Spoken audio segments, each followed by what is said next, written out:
which side are we on and why? Or is it just about the money? Should we continue to support Ukraine or not? You know, are we going to allow this stalemate to persist year after year with no resolution? We're a good country. We're good people. We don't have to just be jabbing our enemies in the eyes with a hot poker. Welcome to Our National Conversation, a podcast in which we discuss politics from all angles. We are completely nonpartisan, and all views, respectfully stated, are welcome here. Our podcast is unique in that it is hosted and run by students who are focused on finding solutions to the biggest problems facing America. Hello, everyone, and welcome to Our National Conversation. The date today is May 17th. My name is Sam Taylor. I'll be the host for this podcast, and we're going to be discussing charges of corruption that have been levied against the Trump administration with respect to things like foreign gifts, the whole meme coin crypto business, a bunch of other stuff. And we're really just going to try to parse through what's a cause for concern here, what's not, what are the different perspectives, what are the different narratives to keep in mind in terms of what's going on here. So today for the conversation, I'm joined by Jeff Hall, who is the CEO at Our National Conversation. And Jeff, you've expressed to me before that you find some recent events to be pretty concerning in terms of these charges of corruption. So I guess my just initial question to you is, to what extent do you think there is corruption in the Trump administration or causes of concern here, and why? How far would you kind of take that claim?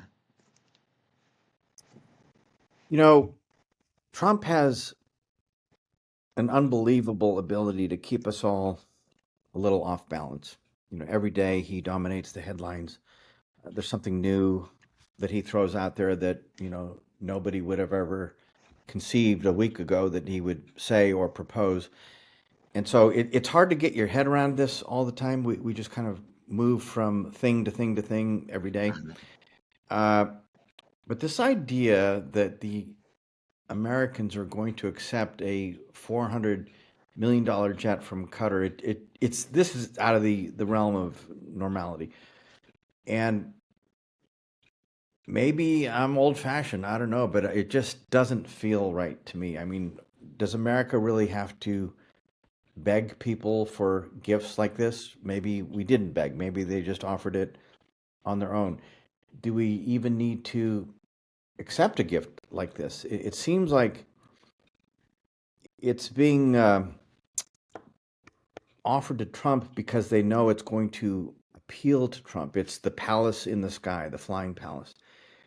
When Trump leaves the presidency, the aircraft will go to his library or maybe even to his personal use. I'm just not sure what the American people really get out of this. I'm not sure what Qatar, the offering country, is getting out of this, but I don't think there's really such a thing as a free lunch. I think there is an implied quid pro quo here.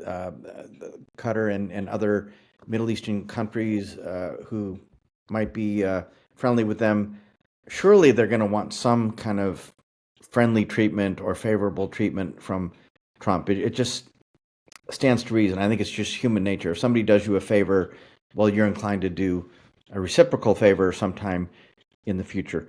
So I don't know. It just seems contrary to the way we've done things for as long as I've been alive, which is a long time now. So I don't know. I'm just trying to still get my head around it. Mm-hmm. Yeah, well, I'm in the same boat there. If I can maybe offer some elaboration on some of these points, just based on the limited research I've been able to do. It seems like there is very much just two narratives, surrounding even this single event, and we can broaden this out to the other instances of charged, corruption or other concerning practices, in recent weeks and, throughout the second term thus far. So I've heard maybe in the kind of, Trump apologist or pro-Trump camp here, or even things that Trump himself has said, part of the reasoning or the rationale here, Trump, I believe, said this in an interview with, Sean Hannity or something like that, that, the Air Force One, the planes that we've been using, they're old, they're outdated. We're, past due for new planes from Boeing, and this is meant to be kind of a temporary stand-in. And it seems that part of what's going into Trump's rationale here, that seems to go into Trump's rationale often, is that he wants something bigger, newer, something that's more pristine and seems more impressive.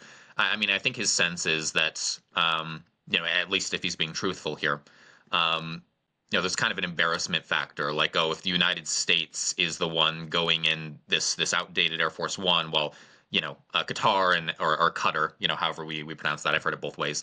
Um, has these nicer planes, etc. It's I don't know, maybe a limitation in terms of diplomacy, the U.S.'s image, things like that. Um, Now, also this new plane obviously has better mileage, some better technology, though there are concerns that it has less in the way of security. It's as you said, more of a flying palace than it is, say, a flying White House or something like that. Um, on the other hand, of course, we have people charging, oh, well, this makes it seem like there's foreign influence in the White House. There's that implicit quid pro quo, etc.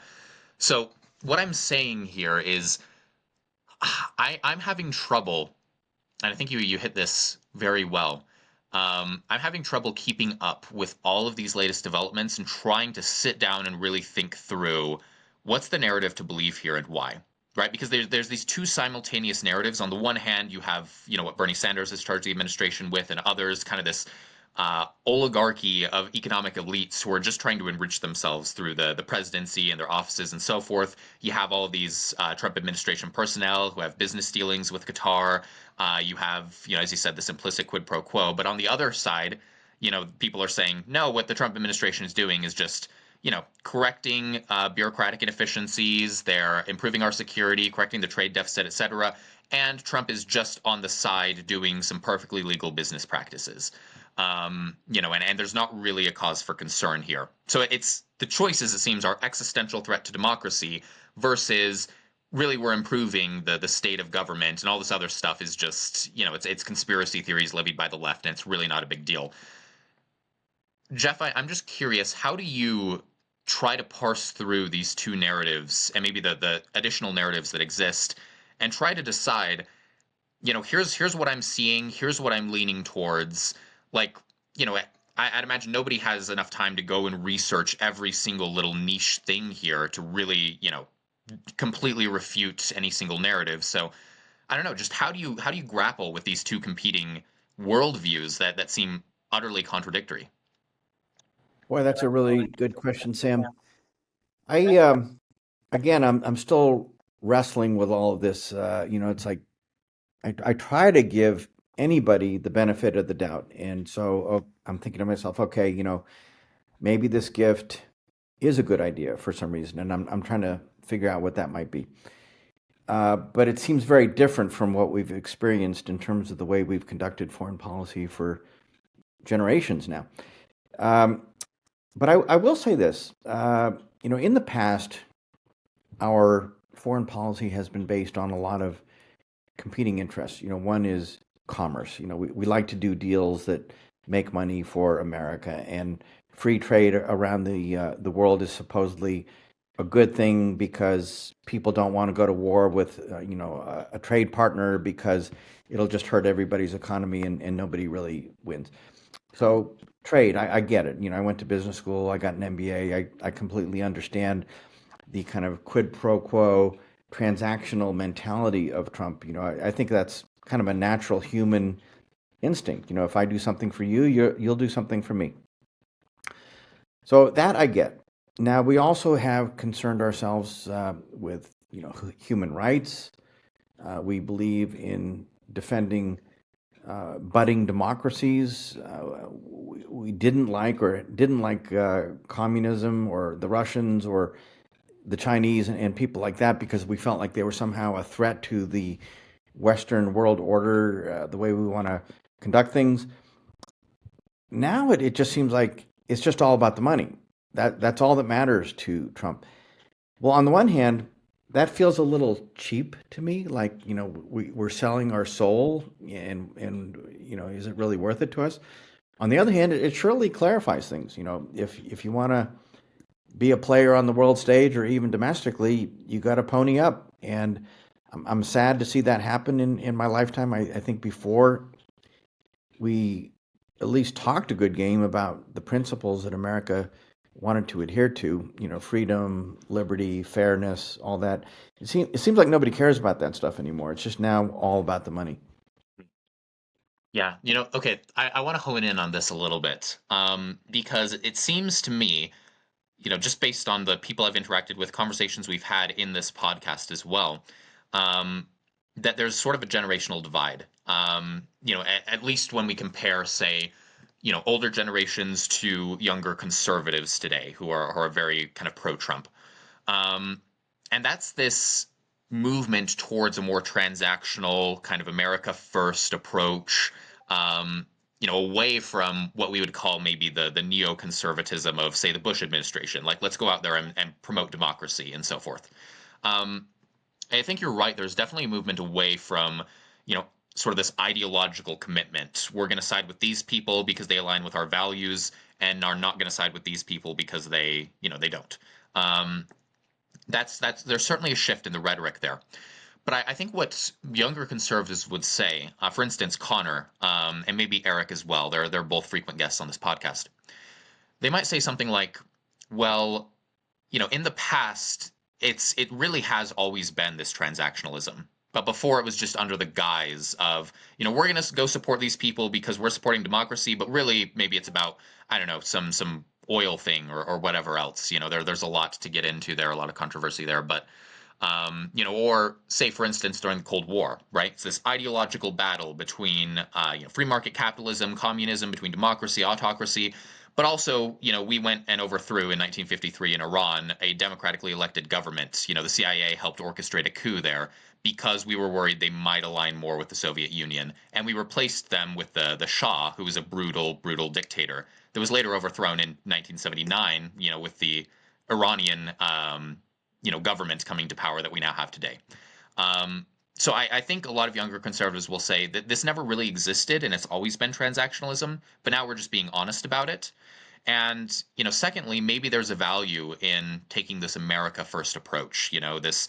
The United States government, first and foremost, needs to be concerned with how well America is doing in, its economic standing, its trade. It's this kind of, Trump's always talking about correcting these imbalances. America does too much with too little return, that sort of thing. And maybe there's some intrinsic worth in adopting that really pragmatic and America first perspective. What's your reaction to something like that, as someone who does come from a different generation and who is seeing this shift in ideology and rhetoric? Do you think there's some validity to that, or are you still really hesitant about that Well, perspective? I think there is validity, and I'm just trying to get my head around it because, maybe I'm a little slow on the uptake. But when we were growing up, when I was your age, Sam, we were always told that America was this wonderful country that could do no wrong and everything we did was great. Now, people began to question that when the Vietnam War escalated. A lot of us just didn't understand what that was all about. Was it to thwart communism? Was it to get our hands on resources? I mean, nobody really seemed to know what the justification was for the war, and that's why the protests were so vehement in those days, because we took it very seriously. I mean, there was an existential threat, if you will. If we were of draft age, which I was, you had to sign up for the selective service, and so long as you kept going to college and got deferments, you didn't have to worry about getting shipped off to Vietnam. But if you were, say, from a lower socioeconomic status and weren't in college, didn't want to go to college, well, you were shipped off to the front lines. That, there's a lot about our society that isn't fair and isn't right and hasn't been fair or right for a long time. And, you mentioned Iran overthrowing the guy who was in charge in 53 and replacing him with the Shah. That's not the only instance here. This has been going on in Central America, South America. The American CIA has been known to try to overthrow regimes that were not so friendly to the United States. But we didn't really understand what was going on at the time, because there was always some justification that seemed to make sense. even Ronald Reagan, in his administration, they had the Sandinistas in Nicaragua, and he did this very elaborate thing, or his people did, where they sold arms to the Iranians, who supplied us with money to give the money to the opponents of the Sandinistas. It was just a very convoluted thing, and when it came out, nobody could understand it. And the guy who put it together, Ollie North was his name. He was a Marine. He testified in Congress to explain what he did and why. And he came away a hero. I mean, he was wearing his uniform with all of his medals and all that. So I don't know. I'm not going to try to say that the Americans have always been the good guys. So I'm still awakening at my old age of 73 here. So maybe just being transactional is the way to go. I don't think the nation building that George W. Bush and others tried to do in the past, I don't think it worked. Let's face it. Iraq was a disaster. Just we can't do it all. We can't be the world's policeman. I get it. Yeah, but maybe to just to also add some additional credence to what you were saying there initially, and maybe just to see kind of where you fall on the extent of this issue and how far we should go into transactionalism. Maybe there is, because I think what I've heard from Connor and other younger conservatives is that there's this sense, it's almost in the nature of a state, a government, to engage in this transactionalism, and it's almost like a descriptive necessity that we can't really change, so we might as well be honest about it.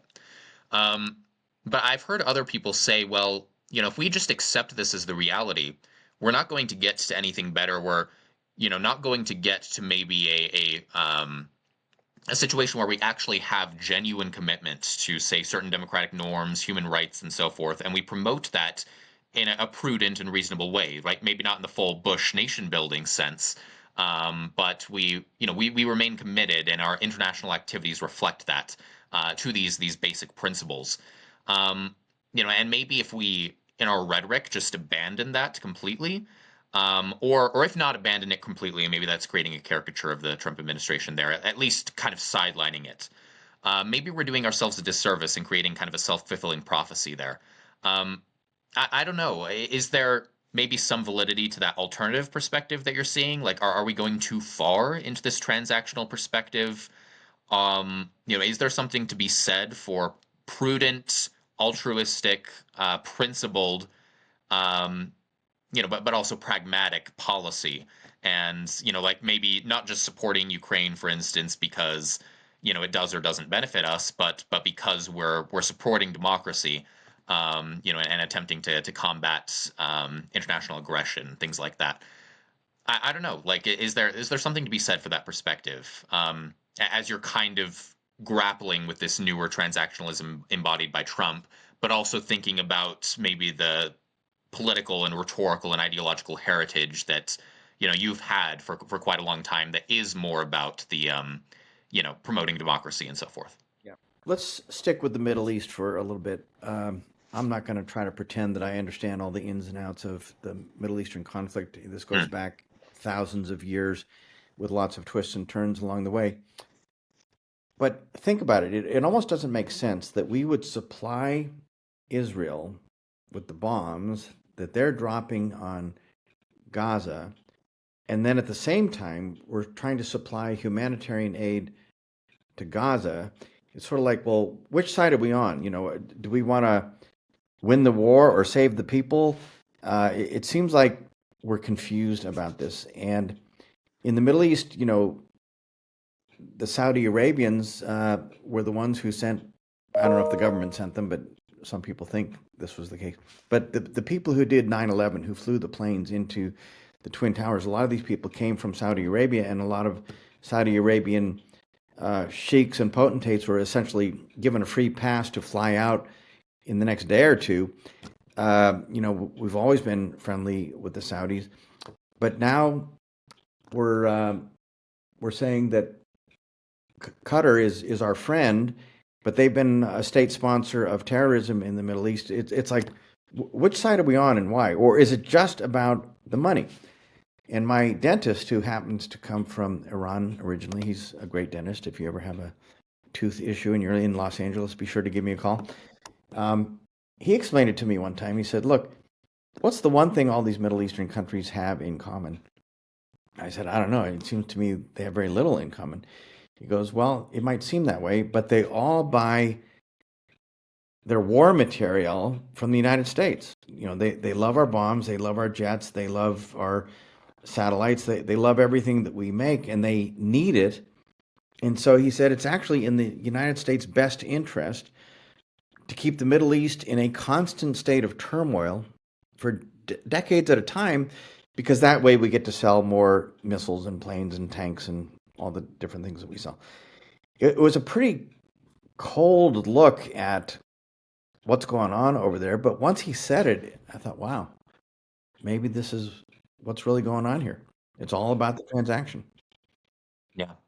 No, it's I don't think that we should discount possibilities like that just because they might initially seem like, oh, conspiracy theory or whatever else. Because, as we've learned, CIA has done plenty of stuff, America has done plenty of stuff that is very, very iffy for the sake of this transactional kind of approach. How much are we getting out of this? What resources are we getting? And also our conception of our geostrategic interests. Like we align more with this country because of these reasons. They support these groups that have fought these other ones that we're against because we're trying to court this other country for these reasons. Whatever else.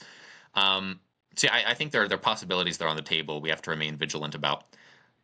Now, I will say this about Trump. His approach to the Ukraine, I think he's been pretty brutal in his treatment of Zelensky. I think Zelensky is somebody we should admire and support. I don't think we should just let Russia take over whatever land it wants to take over in Europe. I think if they succeed in the Ukraine, they will continue to chip away at the border with the Western countries. But this idea that we would do a deal with the Ukraine and get access to their minerals and resources and rare earth minerals and that sort of thing, that makes perfect sense to me. If we're going to go over there and spend all of this money on defense of the Ukraine and give them billions of dollars worth of aid, I don't see why it's such a bad idea that we should get something back in return. Now, I know that during the Iraq conflicts, I think the original acronym was OIL, OIL, Operation Iraqi Liberation, or whatever it was. And people said, aha, so this is really all about the oil, and we're going to go in there, we're going to take over the country, and we're going to grab all their oil. And then Dick Cheney and those people in the Bush administration said, oh, no, we're not going to take a drop of oil. We're just here to, get rid of a dictator and install a better government that's more democratic in nature. And we'll help teach them how to become a democracy, which was kind of a fool's errand. But they didn't want the oil. And I thought to myself at the time even, well, why not? If we're going in there to help these guys establish a new government at our expense, why shouldn't we get something in return? So I understand that nature of the transaction. Mm-hmm. Yeah. I think that probably where a lot of the controversy comes in is when we have an apparent conflict between the transactionalism and the maybe value sharing and ideological commitment. So maybe, if we talk about the minerals deal, there's some overlap there. Maybe it ends up being kind of a happy overlap between transaction and values there. But maybe if we zoom out and just talk about Ukraine more broadly, should we continue to support Ukraine or not? Or should we, like if it comes down to it and Ukraine doesn't accept whatever, peace deal Russia is willing to accept and vice versa, then, do we just kind of pull out of Ukraine and pull our resources from it, stop supporting it, and just focus elsewhere, as a number of conservatives have argued for. And, in that instance, it seems like there is very much a conflict between, what's in the monetary interests of the United States, what precisely is supporting Ukraine doing for us, like tangibly, versus the well, Ukraine, even if it has problems with corruption, it's certainly a lot more democratic than Russia is. We still want to maintain this more thorough buffer between Russia and the rest of the Western countries. Why? Well, maybe it's in our tangible security interests, or maybe it's more about the values and so forth, and trying to maintain this bastion of democracy. Um, I don't know. Like in that instance, where's your kind of headspace at? How are you approaching that? And just to reiterate my earlier question, when we have this transactionalism in conflict with this kind of value sharing, ideological commitment, let's promote democracy, human rights, you know, um, I don't know, what do you kind of see yourself falling more towards, or is it another instance of, I don't know, kind of all this is happening so quickly, there's so many different contexts, and it's difficult to sit in one camp or the other. I know I'm probably sounding pretty dumb and wishy-washy because I don't have strong feelings on one side or the other because I think we live in confusing times and it's really not clear how this is all going to play out. I think, especially with the Ukraine right now, when it all started, I thought, well, of course we have to support them. Um, they're our friends. They're more European than they are Russian. But on the other hand, are we going to allow this stalemate to persist year after year with no resolution? Uh, that doesn't seem to gain anybody anything. It would cost the United States a lot of money over time. I think it's actually a very healthy development that the Europeans are now stepping up and saying we need to spend more on NATO and defense of Ukraine. And if the U.S. is really going to bail on us, maybe we just have to carry the load ourselves. I think that's a remarkable achievement for President Trump if he pulls it off. Um, but that said, I don't think we should abandon Europe. These people are our friends, and we do share a lot in common, and we are trade partners. And I just don't see how it could possibly be in our best interest to allow Russia to grab whatever it wants. Hmm. Yeah, and would you say it's not in our best interest to do that primarily because of the value situation? The United States benefits from having good relations with other democratic countries. Maybe it's better for trade. Maybe it's, there's a moral benefit there. Um, I guess kind of what's underlying that commitment for you? God, it just seems like y- in a hostile world, you want to have as many friends as you can. Hmm. Now, maybe Trump doesn't really believe that, or maybe he thinks we have the wrong friends and maybe it's time to get new friends. But, you know, France and Italy and Germany and the UK and all the other European countries have been amazing friends of ours for generations. Why Hmm. would we want to turn our backs on that? I just, something like that, I don't get at all. Yeah.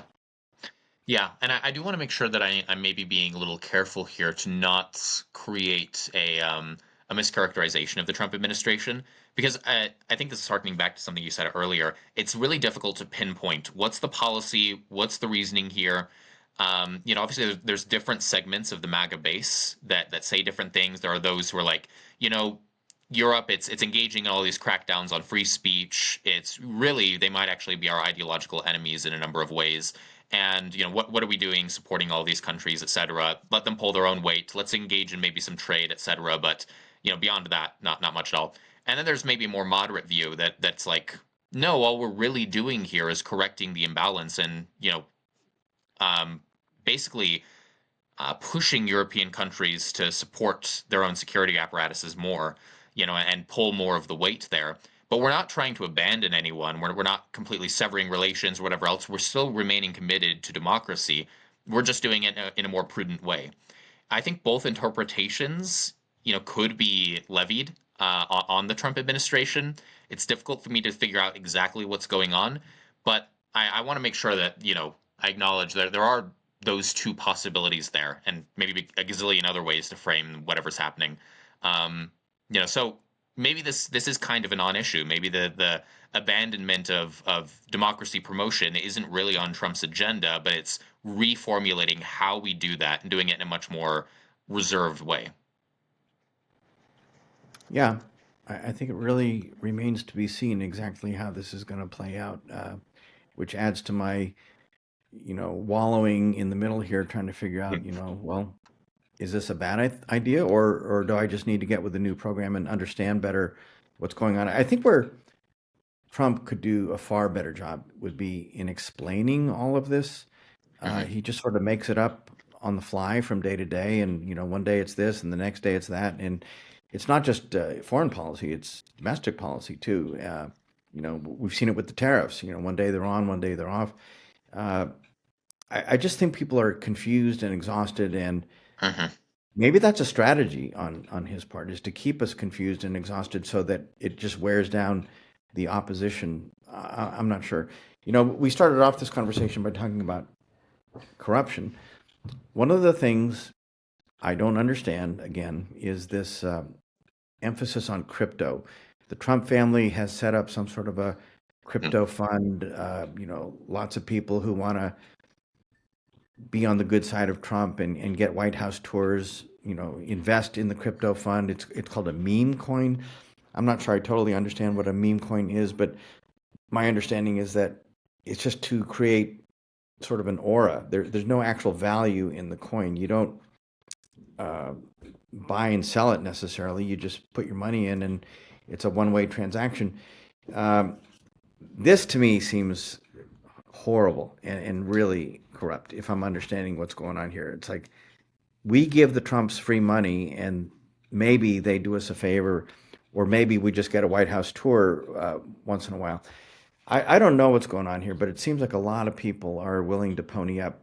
I've got a friend who actually went to Mar-a-Lago. He's a Republican, and he was telling me that if you want to have like 5 minutes with Donald Trump, you got to pay $1 million. Well, where does the money go?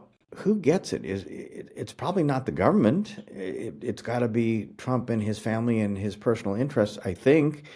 But why is it so explicit that we have now created this pay-to-play system?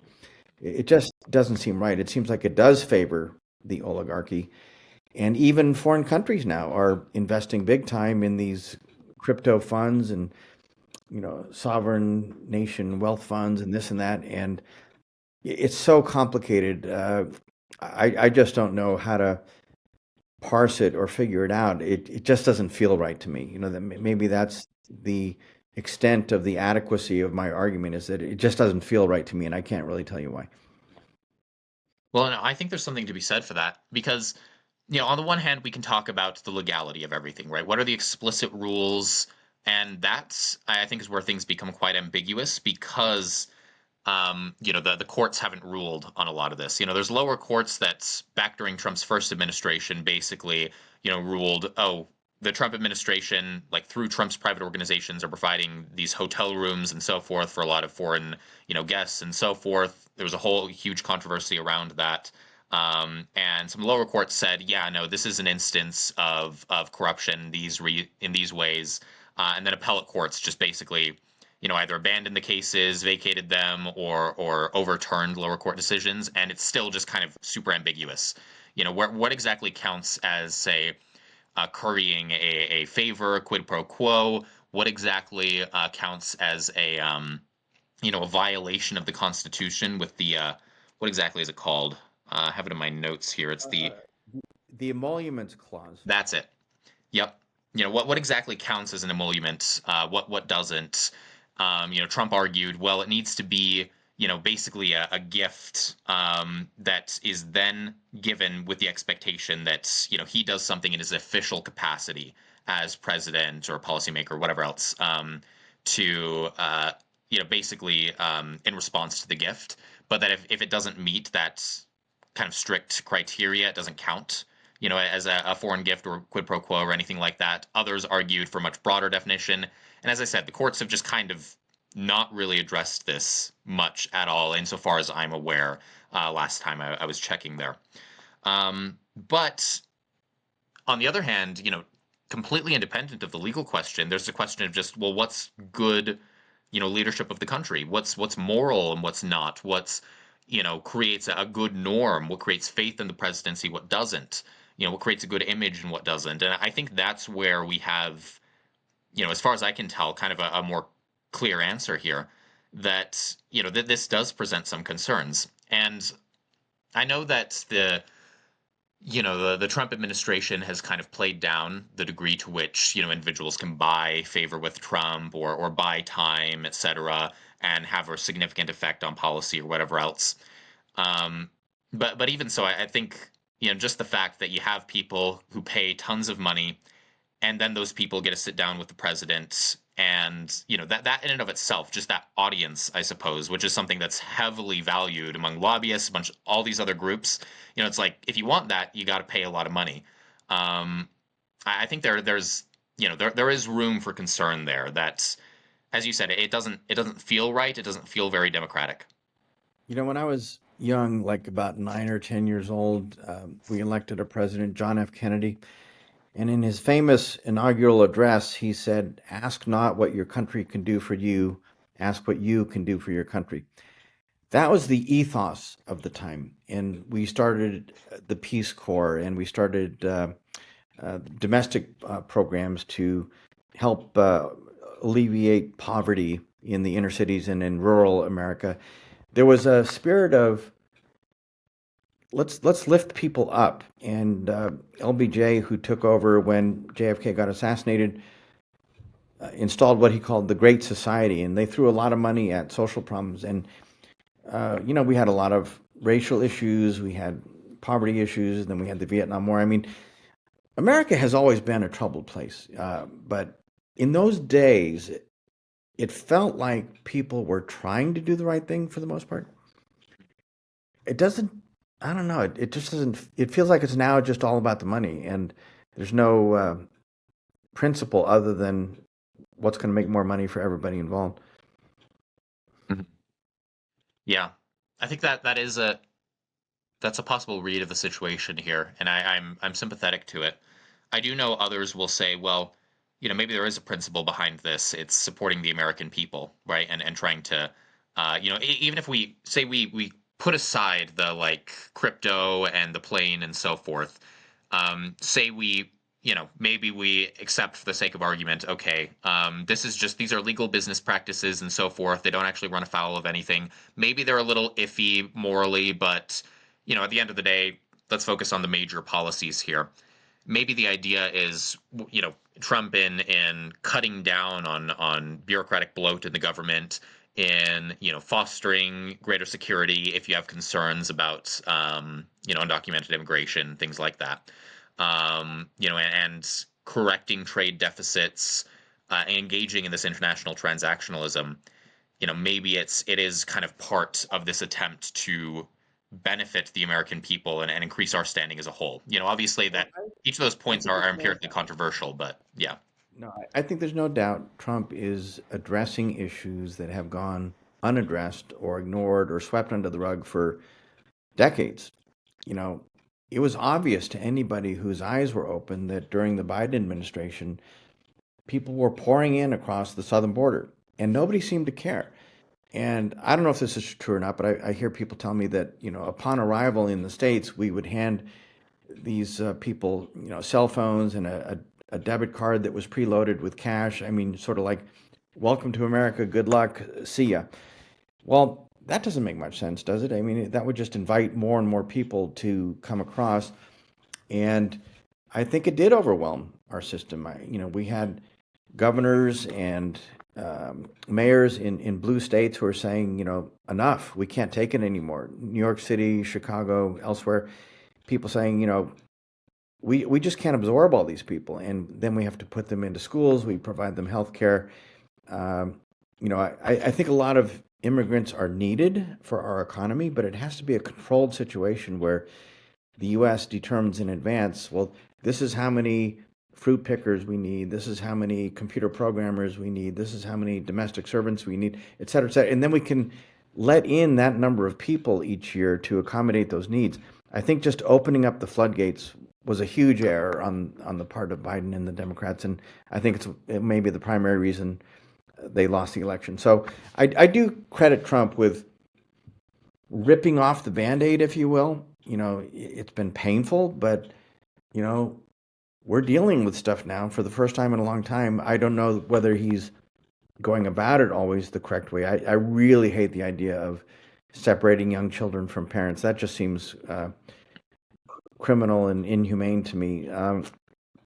But it sends a message. I mean, the people south of the border who want to come across with their kids, I'll bet you they're having second thoughts about, attempting that at this point because they don't want to lose their kids, of course. So I don't know. It's painful. Let's see how it all shakes out. But I think he could be a little kinder and gentler, as George H.W. Bush put it years ago. Uh, we're a good country. We're good people. We don't have to just be jabbing our enemies in the eyes with a hot poker. It seems to me that we've had enough of that, and it's time for America to start talking again so we can try to achieve some common ground and figure these things out without looking at the other side as being the enemy here. I have plenty of conservative friends. I've got plenty of liberal friends. I've got plenty of moderate friends. I try to get along with everybody, but it's hard these days. People have definitely drawn a line in the sand, and you know, I've got friendships that are under strain now because of this. Uh, I don't know, Sam. I worry about your generation because you're inheriting all this. The baby boomers will be gone soon enough, and you're going to be left holding the bag. And I just wonder how you proceed forward from here. Yeah, and it's something only time will tell. We'll kind of see how everything shakes out. But I want to end off on maybe one last question here. It's a seems to me to be a very, very difficult question. It's one that I've kind of struggled with, and that is, I don't know. I think there's this opposition that's set up oftentimes among people who are very staunchly partisan. Like I'm say very, very progressive, or I'm very, very conservative, and maybe I'm not really willing to talk to the other side. It seems to me that there's this opposition set up between what I'll call, and I'll explain this term more in a second, kind of epistemic humility, like basically sitting back and saying, exactly what you said, Jeff. I don't really know. There's these two narratives here. There's a bunch of stuff that's happening. I'm not really sure who's right and who's wrong on this subject. I don't really know whether the charges of corruption are justified or not. I can see kind of both sides here. I, want to research this more. I want to learn more, but also you can research and learn more almost infinitely. So that's kind of one side there. And then on the other, there's kind of this need for action, right? You still need to go out there, you need to vote. Maybe you need to agitate, maybe you need to engage in protests, maybe you need to, make the policy, maybe you need to stand for something very, very clearly there. And I think what a lot of people who are kind of more in that partisan mindset do is they say, well, if you're engaging in all these conversations and you're still unsure, that inhibits your ability to engage in action, right? That inhibits maybe your enthusiasm for this partisan perspective that's needed right now, or whatever else, And it creates this justification against maybe kind of the more moderate or the more I don't know, just kind of like the view that I don't really know what's going on and I want to learn more. And it maybe even kind of vilifies that perspective a little bit. So obviously this is something that goes to the heart of what ONC is, what we're trying to do. And I'm just curious, how do you respond to someone like that and say, you know what, yes, there's a need for political action, but we need to continuously, revisit our perspectives. We need to continuously, talk to other people. Um, like, does that inhibit action in some way? Does that make us less effective political actors? Does that, allow for, say, just for the sake of argument, say the Trump administration is being really corrupt and is an existential threat to democracy?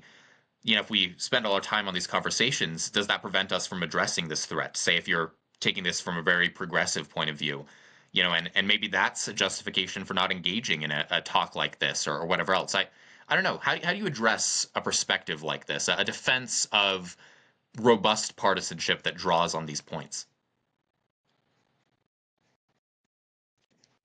Once again, It's Sam, it's tough. I'm not sure. I feel like there's got to be an answer here, and we what don't is need to it? get like a perfect answer, but I'm just curious, like, what's kind of your initial thoughts on something like this? Okay, let me say this.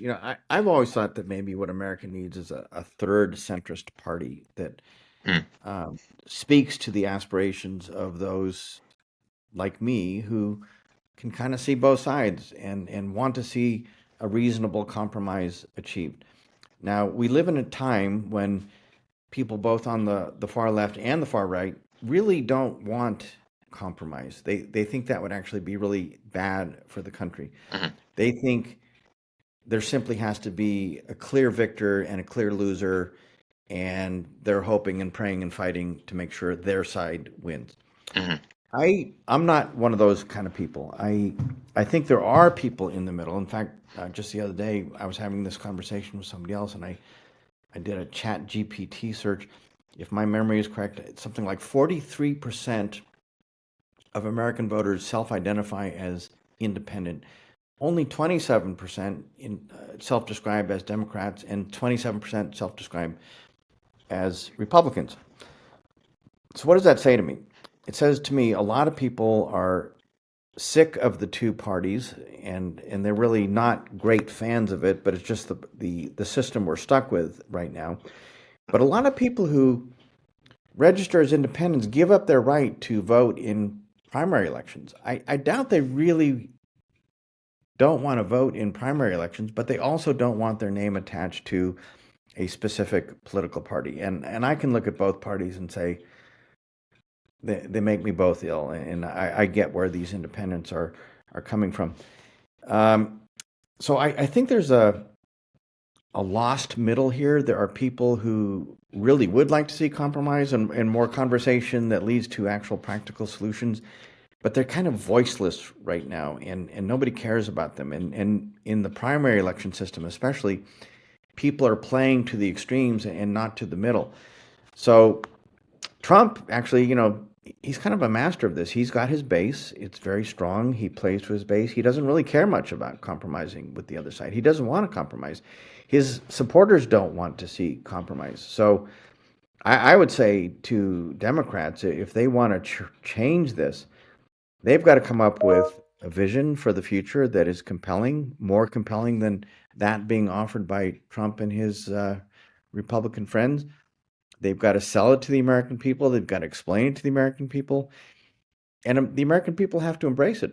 We do live in a majority rule system. And so right now, Trump is the guy who won the election. And I think we have to respect that. That's what democracy is all about, really, is respecting elections. So if he won fair and square this last time, he gets 4 years to do what he's going to do. Maybe the Democrats can throw some sand into the wheels or whatever, but they're going to keep losing elections cycle after cycle, I think, if they don't come up with something far better than what they've got right now. They just seem really lost in the wilderness, and I don't think I think they're in denial. They don't realize how bad off they are, and somebody has to rise above this and transcend it and come up with a forward-looking vision and have the communications ability and the charisma to put it out there in a way that people say, wow, this is where we're heading next.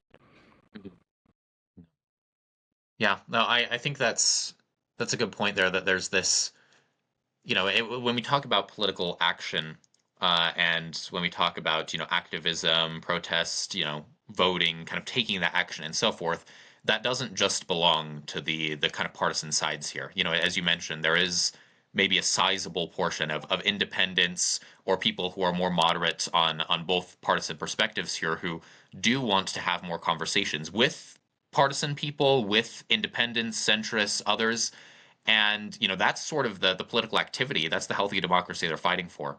Um, so I think that's a good point there. I would also say maybe I'd like to explore this more. So it might not be true, but maybe there's a problem with this premise that you need to be, how do I put this? Like, kind of dogmatically committed to something. Like, you need to have your perspective, you're fighting for, and that's that. And you can't really question it. You can't have conversations with others and so forth in order to defend that perspective, in order to fight for it, right? It's this conflict between questioning and being willing to explore alternative views and taking action. And maybe that's a false binary. Maybe there's not a conflict there. I don't know. In any case, we're kind of, going over time here. We're about out of time. So, yeah, Jeff, thank you so much for coming on. Thank you for just kind of exploring some ideas, exploring what's going on with me, and really trying to grapple with the extreme ambiguity that we're seeing. That's my clock dinging. I guess that's giving us a signal, Sam, that it's time for us to sign off. Well, I wish I could have been more clear in my thinking and my answers, but welcome to my world. I live in a place where my brain is always, flitting off into different directions, and I haven't yet landed on this one. I mean, how do you make moderation and centrism and rational debate sexy and interesting and compelling? People on the extremes, I kind of admire them, really. They've got a very clear point of view, which is easy to explain. If you're in the middle and you're kind of waffling and seeing both sides, the message gets muddled. And that's part of the challenge, I think, for those of us who want to see America start talking again. Yeah. And even for those who are very partisan, but who are still willing to sit down and have conversations, in some ways they might be the outliers in their own circles and so forth. But, all right. Okay. Well, we'll go ahead and end here. Love to explore this more with you in a future episode, Jeff. So thank you again. And thank you everyone for watching. Be sure to, if you like this sort of content, like, comment, subscribe, give us your honest thoughts on what we're talking about, on what's happening right now. And yeah, we'll see you next week. This podcast was brought to you by Our National Conversation, a place where students generate policy solutions to the biggest problems facing America. Join us in freeing political dialogue from hyperpartisanship. To learn more about what you heard today, check us out at ournationalconversation.org. You can also follow us on social media at Our National Conversation to show your support and keep up with our latest efforts.